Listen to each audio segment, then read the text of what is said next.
Been apparent for all to see that Nick Kyrgios is currently in the midst of a career best season in 2022.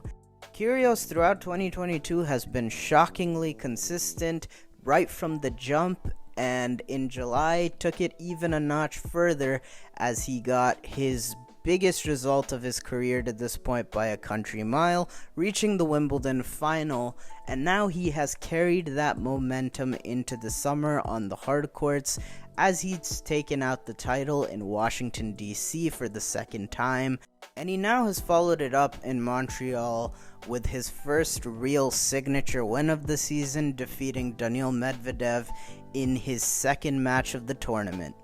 Nick has been as hot as anybody in the second half of this year so far, and you would be hard-pressed at this point to say that he isn't in the ballpark of a top 5 threat for the upcoming US Open.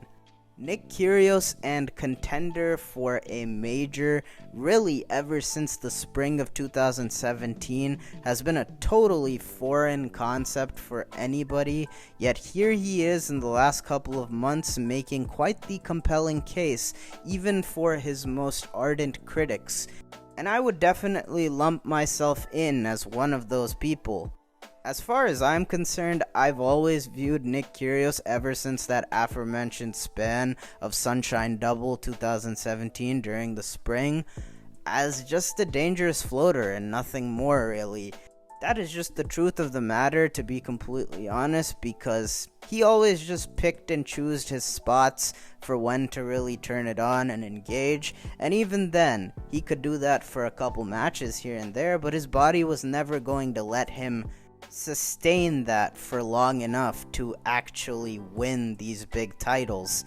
And I think one of the most underlooked things about Kyrgios' comeback was I think he really hit rock bottom last year at the end of 2021. When you look at Nick Kyrgios' 2021, it didn't start terribly. Nothing different from the norm. Nick fulfilled his dangerous floater role, going up 2-0 on Dominic Thiem, ultimately losing that match in 5. Seemed like the same old, but for 2021, Nick Kyrgios, even for his standards, played very, very sparsely, and I don't think he played again until Wimbledon, and from that point on, things really seemed to come crashing down. The lack of playing throughout this year really seemed to exacerbate his fitness issues. That reared its ugly head at Wimbledon as he had to retire mid-match against Felix Auger-Aliassime, a match that he had a pretty good hold on before the injury, but even that didn't seem to stray too far from the norm. That summer, however, was what I consider to be the beginning of him hitting rock bottom. Couple of convincing losses to Mackie McDonald, first in DC, I believe. Absolutely got drubbed by RBA at the US Open, with the third set score being 6-love. And I think perhaps most stunning was the Laver Cup singles match he played against Stefanos Tsitsipas. Now obviously, ever since the inception of this event, really, Nick has been the face of Team World, and it's always an event that he's gotten up for. Obviously loves the team atmosphere and has a great deal of camaraderie with his teammates on Team World. However, watching this match against Tsitsipas at Laver Cup last year, you could tell it seemed like Nick was trying, giving it his all, but that extra notch that he always seems to be able to tap into effortlessly no matter the circumstance wasn't really there. He was trying, but there was no switch to be flipped. And considering that throughout his career, Nick had always been able to turn it on for these big name, big stature matches, this really felt like it was the first time that he was just totally unable to do so. The level just was not there. And because of that, I honestly felt, unironically at the end of that year, that Nick Kyrgios seemed like he was about to retire before Roger Federer. In fact, if I remember correctly, I think he was giving out some retirement hints at Laver Cup a year ago. And it totally wouldn't have surprised me if he just decided to hang it up at the end of last year. But here we are, you fast forward a year, and Nick Kyrgios has gone from outside the top 100, and I don't remember if he needed wildcards to get into some of the biggest events, but being on the verge of that at the very least, to now 31 in the live ranking and seemingly nowhere to go but up, as well as I believe 21 in the live ATP race, both of which would have been higher this season had ATP points from Wimbledon been counted. And in that case, you would see Nick in pole position to finish his season out in Turin at the ATP Finals. So how did we really get here for him to pull such a drastic 180 from a year ago to today? Was there some massive overhaul in his approach to how he plays, or a change in his game style altogether? I can't say that I think there really was.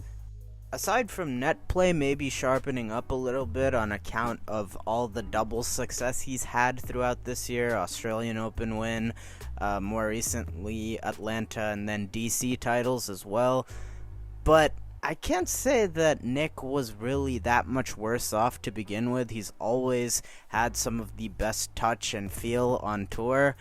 It's really the first thing that people point to when they've always assessed how talented Nick Kyrgios is. And while we're on the subject of Nick Kyrgios' talent and approach to the game, I've always kind of felt that Nick's talent has been just a tad bit overestimated. It's not to say that he's not talented, that's not what I'm saying at all. He's obviously a very talented guy. And it shows through with how you can argue he has the best serve and touch on tour right now. And the only reason I consider his talent level to be a little bit overrated is because the ground game, and I honestly feel as a whole, a lot of people do undervalue ground strokes when it comes to assessing talent. There is something to be said about being a consistent, solid ground stroker from the back of the court and the ability to continually execute off the ground to a level of a Nadal or Djokovic, the two best in that department ever. That is absolutely talent, and Nick's ground strokes definitely can be explosive at times, but it's not something that's sustainable when he just goes for a full-on slap of the ball.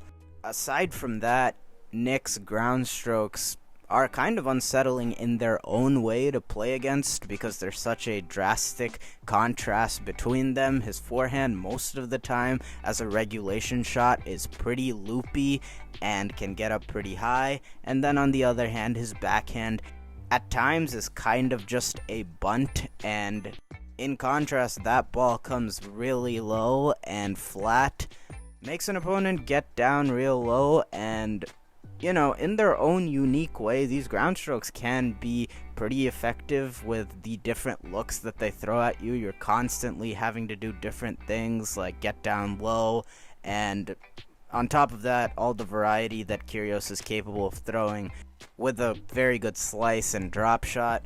All of those things in combination off the ground can make things uncomfortable. But at the same time, I would say there's a handful of guys that you would take above Nick Kyrgios when it comes to rallying.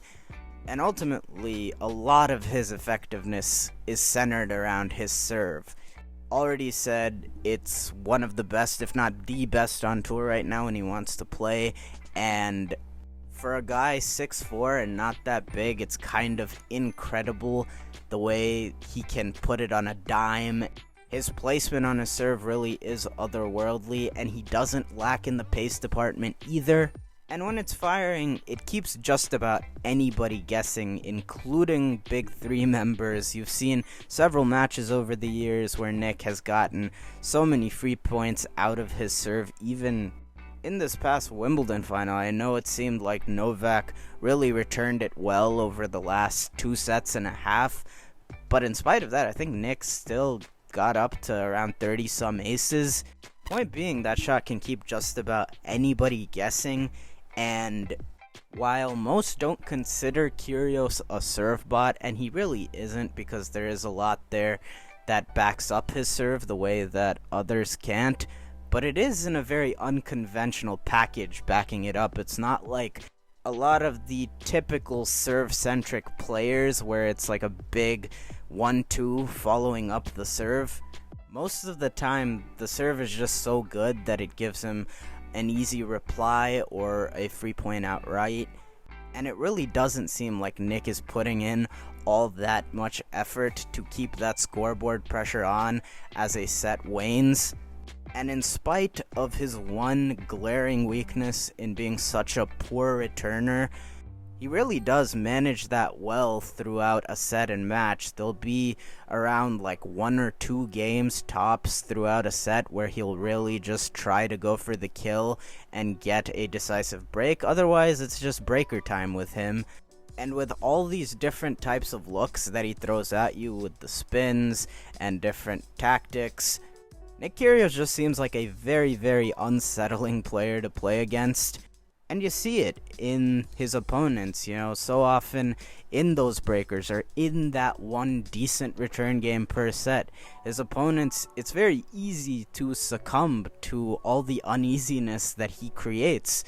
And I do feel that's why, in spite of his flaws that I don't think he's really corrected with being an awful returner, still being lazy with his positioning and feet at times, as well as, look, the showmanship is never going to go from Nick Kyrgios. It is a part of him, but that still elicits a good amount of low percentage shots that he goes for more often than he should. But all of that can be overcome, and his current run is proof of that, just by staying a bit more focused. The serve does a lot of heavy lifting for him, and naturally being a pretty good athlete, he really does a good job of playing to his strengths, and the unsettling nature of his game is enough to unnerve just about anybody. And in a more clear headspace as he seems to be now, most guys on the current field, if they're not playing their best, really save Nadal and Djokovic, who both have the all-around game, veteran savvy, and mental discipline to really exploit his weaknesses. But other than that, it's up for grabs for Nick.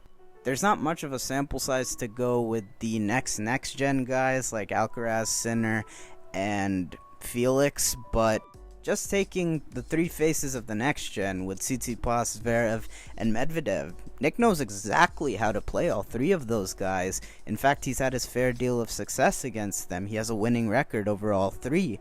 And so, just with a couple of tweaks to competing better, as Nick has during this run, definitely seems to be in a more clear headspace and just coming in with an approach that he actually is going to try to play tennis from week to week. This is not to say that he's become so much more mature, not at all.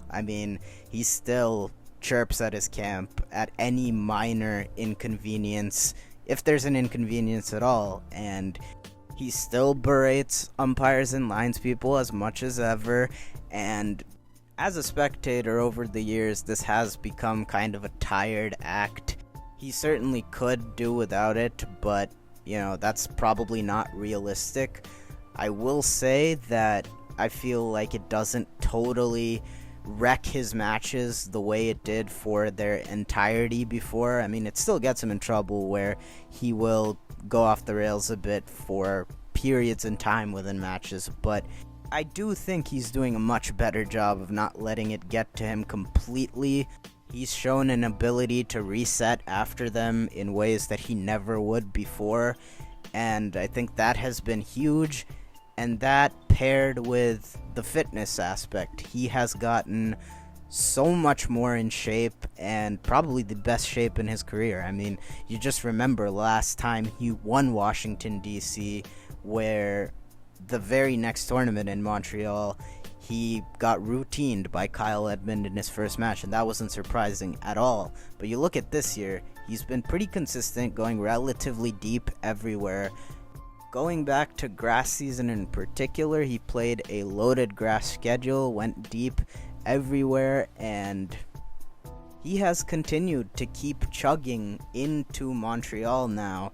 And even within Wimbledon, there were a couple 5-setters in there, and lengthy matches like that, even if they weren't that physical, definitely had the potential in the past to just knock Nick out physically, where he was gassed or his body just broke down.